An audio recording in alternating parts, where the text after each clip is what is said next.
ఇదేమైనా పెళ్లి కొంప లేక గొడ్ల సావిడ? ఇష్టం వచ్చినట్లు ఎగురుతున్నారు. తెల్లారితే పెళ్లి. వెళ్ళి పంచుడురా.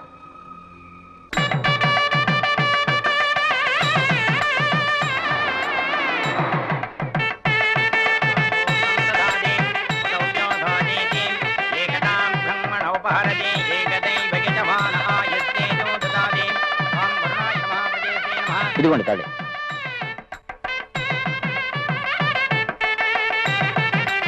నానా ఏంటి అలా ఉన్నారు? ఏం లేదు బాబు, ఒంట్లో బాలేదా? అదేం లేదు బాబు, నువ్వు వెళ్ళి కావాల్సిన పనులు చూడు.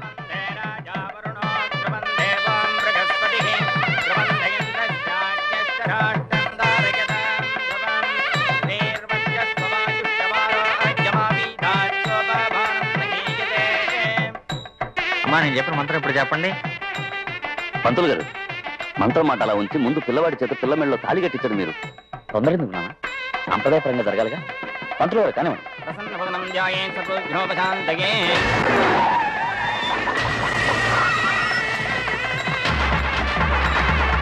పట్టాభి, నువ్వు బయటికి వస్తావా లేక నన్ను లోపలికి రమ్మంటావా?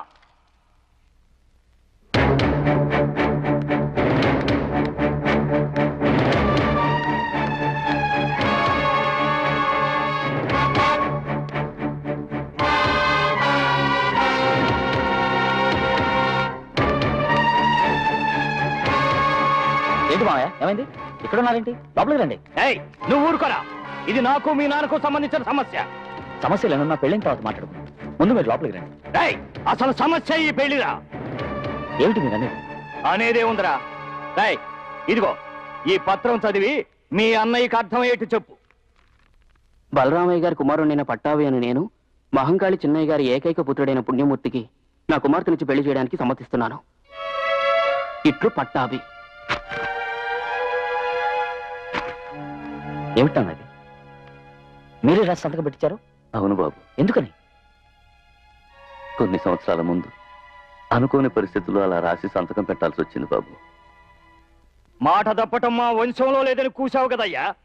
నీ కూతురు నా కొడుక్కిచ్చి చేస్తానన్నావా లేదా? అవునయ్యా అన్నాను. అప్పుడు నీ కొడుకు మంచివాడు, కానీ ఇప్పుడు నేరాలు ఘోరాలు చేసి జైలుకు వెళ్ళొచ్చాడు. అలాంటి వాడికి నా కూతురు నుంచి ఎలా పెళ్లి చేయమంటావు చెప్పు?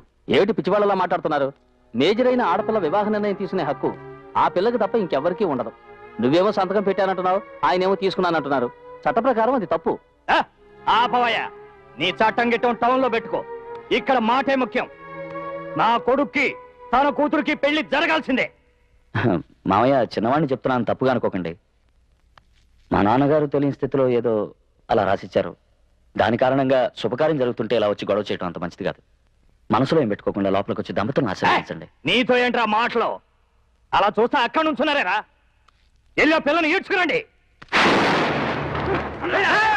ఈడ్చుకుపోవడం నా చెల్లెలను ఎద్దో ముద్దో కాదు, ఇంటి మహాలక్ష్మి. పెద్దవాడు కదా అని ఇంతవరకు మర్యాద ఇచ్చాను. ఆ మర్యాద కాపాడుకోవాలనుకుంటే లోపలికి వచ్చి అక్షంతలు వేసి ఆశీర్వదించండి. ఇంతకు మించి ఏమైనా గొడవ పెట్టుకున్నారో ఇంతవరకు నా నోరు మాట్లాడింది లేదా ఇది మాట్లాడుతుంది. తీసుకురండి.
నా చెల్లెలికి ఈ పెళ్లి కొడుకుతోని వివాహం జరిగి తీరాలని దేవుడు శాసించాడు.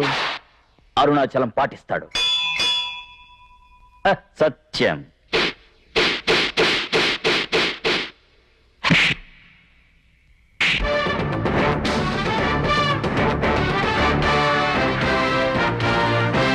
ఈ గీటు దాటి ఎవడైనా లోపలికి వచ్చాడంటే గుండెలు తోడేస్తాను.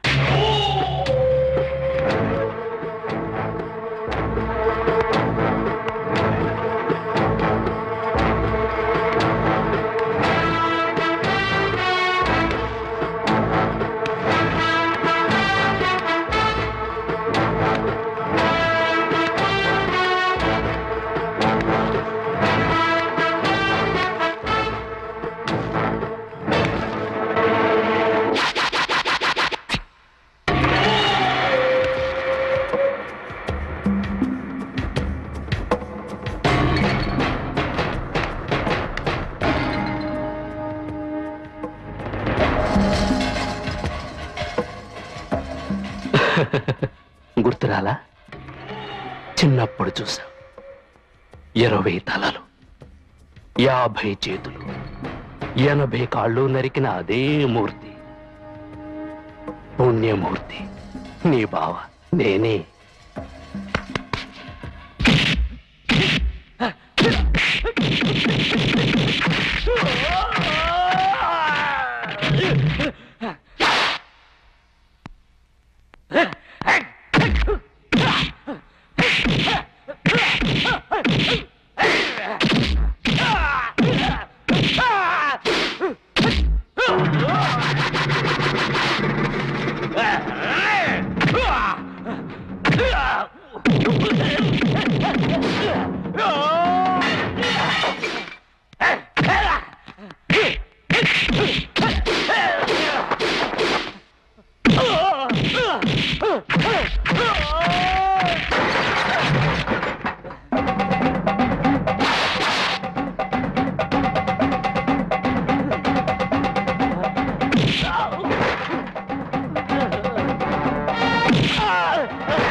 తీరబండి, కొట్టండి మేళాలు.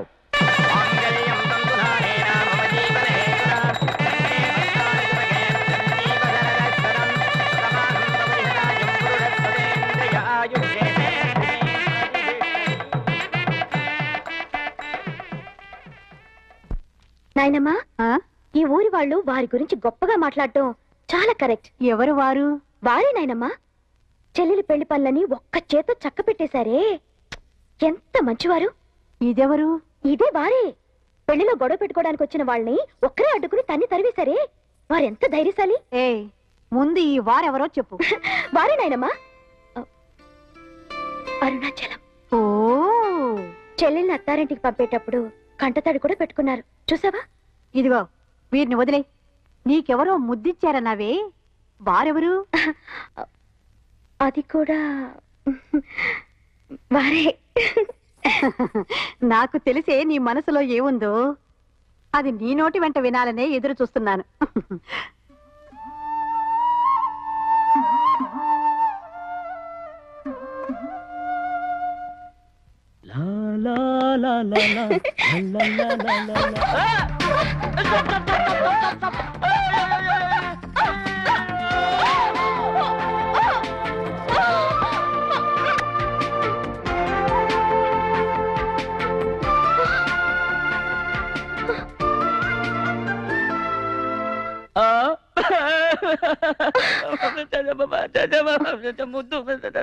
ఆపోయా, పుసుకు పుసుకుమని ముద్దులు చేయడం, తర్వాత పసిపిల్లని ఎక్కెక్కి అడవడం.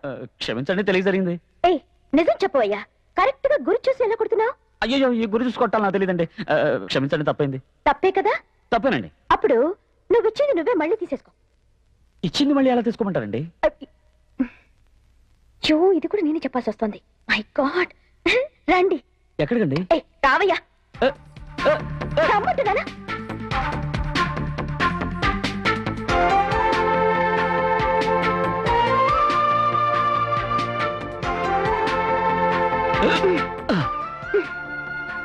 ఏంటండి ఇది?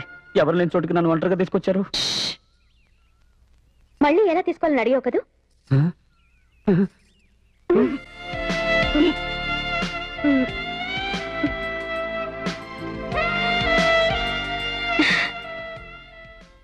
ఇప్పుడు తెలిసిందా?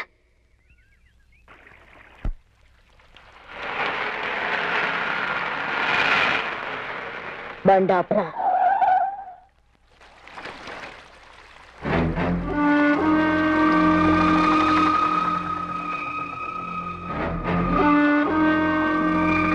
డ్రైవర్ పోనీ. బావా, నీ కూతురు పెళ్లికని వచ్చాం, చివరికి నా కూతురు పెళ్లి ఖాయమైంది. పెద్దలు అంటుంటారుగా, ఒక పెళ్లికి వస్తే మరో పెళ్లి ఖాయమవుతుందని. ఆ విధంగానే జరిగింది. చూడమ్మా, నా కొడుకు అరుణాచలానికి నీ కూతుర్ని ఇవ్వడానికి నీకు ఇష్టమేగా? అది సరే అన్నయ్య, మనమే మాట్లాడుకుంటే ఎలా? అమ్మ నువ్వు మాట్లాడగొద్దా చెప్పు. అమ్మ ఆ రోజే నీతో చెప్పిందిగా, ఈ ఇంటికి వేదవతే కోడలుగా రావాలి అని. పట్టాది, ఏమిట్రా అన్యాయం జరుగుతుంది ఇంట్లో? ఏమిటమ్మా నువ్వు అనేది? ఏమని చెప్పను? అరుణాచలం వేదవతిని కావలించుకుని అసహ్యంగా చిచ్చి. అదేంటమ్మా, ఎప్పటికైనా వాడేగా దాన్ని కట్టుకోపోయేది. ఎవరా కట్టుకోపోయేది?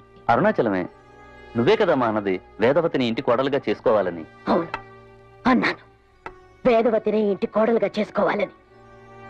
కాని పెళ్లి కొడుకు అరుణాచలం కాదు, చిన్నవాడు సురేష్. పెద్దవాడు అరుణాచలం ఉన్నప్పుడు వాడి తమ్ముడికి ఎలా చేస్తామమ్మా పెళ్లి?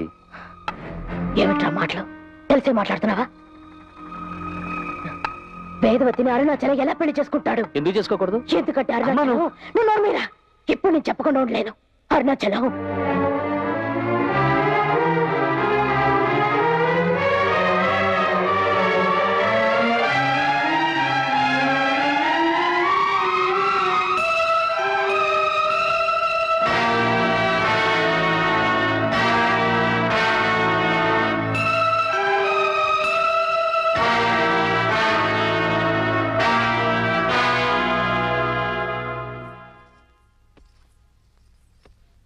సుభద్ర, ట్రైన్ టైం అయింది, ఇంకెంతసేపు? ఇదిగో వచ్చేస్తున్నామండి. ఏంటి డాడీ సడన్ గా ఊరికెళ్తా ఉంటున్నారు? హైదరాబాద్ లో ఓ ముఖ్యమైన పని ఉంది, అందుకు కడుతున్నాం. వచ్చేటప్పుడు 10-15 రోజులు ఇక్కడే ఉందాం అన్నారు అప్పుడు అన్నాను, ఇప్పుడు పెడదాం అంటున్నాను అంతే. నీకు పని ఉంటే నువ్వు వెళ్ళి రావచ్చుగా. నేను వేదవతి సుభద్ర అందరూ కొన్నాళ్ళు ఉండొస్తాం. అక్కడికి అమ్మా, వచ్చి మీరు బయలుదేరుతున్నారా లేదా? అది కదా డాడీ, అరుణాచలం బావ టౌన్ కి వెళ్ళాడు కదా, తను వచ్చాక ఒక్కసారి అన్ని వీళ్ళు చెప్తారు, మీరు బయలుదేరండి.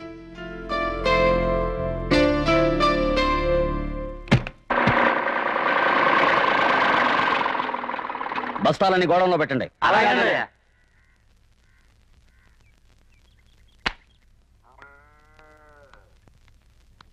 ఏ అజ్ఞానం, మామయ్య అత్తయ్య వేదవతి ఎవరు కనిపించట్లేదు, ఎక్కడికి వెళ్ళారు? వచ్చిన వాళ్ళంతా ఇక్కడ ఉండిపోతారా? పెళ్లి అయిపోయింది, వెళ్ళిపోయారు. వెళ్ళిపోయారు. అరుణాచలం, మీ మామయ్యకి హైదరాబాద్ లో ముఖ్యమైన పని ఉందట, అందుకు వెళ్ళారు. చెప్ప చేయకుండా అదేంటున్నాను వాళ్ళు. అది గోడౌన్కి 1000 బస్తాలు పంపమన్నాను, పంపావా? అవి పంపానా? మామయ్య వాళ్ళు ఉన్నట్టుండి ఎందుకు? వాళ్ళకి 1000 పనులు ఉంటాయి. అది వదిలే.